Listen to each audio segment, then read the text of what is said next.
Bismillahirrahmanirrahim.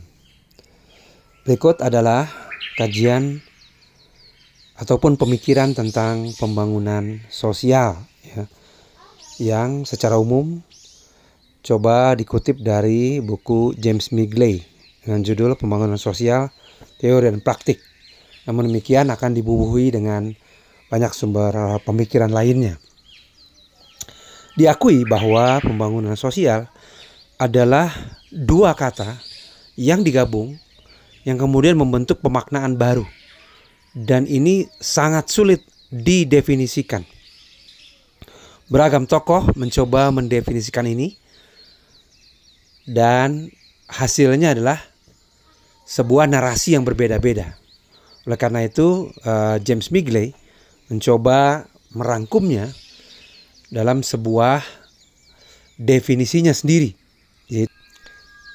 yaitu bahwa pembangunan sosial adalah sebuah proses perubahan sosial yang terencana untuk mempromosikan kesejahteraan seluruh masyarakat dalam konteks proses pembangunan multifaset yang dinamis. Ya, artinya karena tadi sulitnya mendefinisikan terminologi pembangunan sosial, maka definisi ini pun memiliki keterbatasan. Namun demikian, kekuatannya adalah definisi ini mencoba menangkap esensi atau substansi dari berbagai perspektif pembangunan sosial dari definisi-definisi yang telah diungkap oleh banyak tokoh sebelumnya. Mari kita kupas satu persatu frasa-frasa yang mampu menjelaskan definisi ini. Yang pertama, frasa pertama yaitu bahwa konsep pembangunan sosial melibatkan ide tentang sebuah proses. Ya, artinya bicara pembangunan sosial adalah bicara proses, bicara evaluasi terhadap proses, gitu kira-kira ya. Jadi pembangunan sosial ini bukan pendekatan statis yang sekedar melibatkan perpindahan sumber daya tanpa mensyaratkan komitmen jangka panjang untuk mengubah kondisi sosial terkini ya. Jadi pembangunan sosial dalam hal ini mensyaratkan komitmen jangka panjang ya. Mensyaratkan komitmen jangka panjang untuk mengubah kondisi sosial yang ada.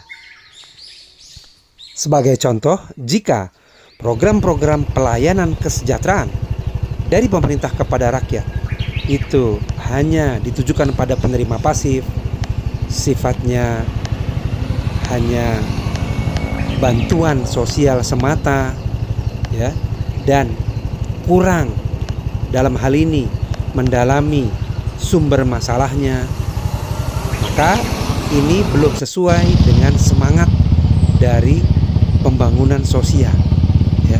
Artinya ini adalah semacam kritikan bagi perjalanan program pemerintah tersebut ya. Karena apa? Karena masih berpikir sekedar pemenuhan jangka pendek bagi masyarakat penerima layanan tersebut gitu ya. Artinya masih diperlukan ya pemikiran-pemikiran yang jauh lebih mendalam ya, jauh lebih substantif terhadap program pemberian atau peningkatan pelayanan kesejahteraan dibandingkan dengan program-program yang sudah biasa dilaksanakan. Nah, disinilah daya kritis dari pembangunan sosial berperan. Disinilah makna dari frasa pertama konsep pembangunan sosial, yaitu melibatkan ide tentang sebuah proses. Ini adalah proses peningkatan kesejahteraan yang berkomitmen jangka panjang ya.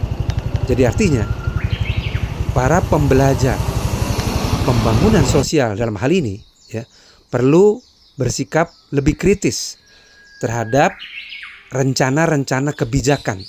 Sejauh mana rencana kebijakan ini misalnya mencoba mendalami sumber masalah, atau sejauh mana rencana kebijakan ini punya komitmen jangka panjang untuk menyelesaikan masalah sosial, memenuhi kebutuhan sosial, ataupun mengembangkan potensi sosial.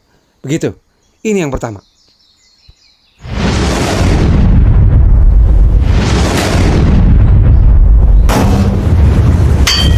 Arba akan belajar Al-Jauzi menemani perjalananmu membangun